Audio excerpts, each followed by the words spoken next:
How to reset password on Dropbox. Hey everyone, in this video I'll show you guys how you can easily reset your password.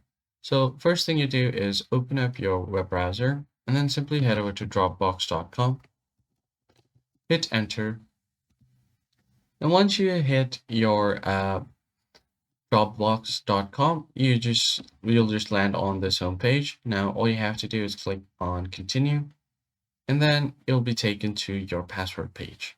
Now, if you've forgotten your password and want to reset it, click on this forgotten password button. And once you do that, you'll be taken to a different page where you're going to have to enter your email and they'll send you a verification code there. So just enter your email, or if you want it to be on any other email, just click on it, tap on submit. Now they will send you an email. So here, let me just go ahead and check my inbox. So as you guys can see here, I've gotten this email right away from Dropbox. Now just click on this reset password button, and then it will open Dropbox again, where you have an option to enter your new password, re-enter your password, and click on submit. That's how you basically reset your password on Dropbox. I hope this tutorial was helpful to you guys, and I'll catch you on the next one.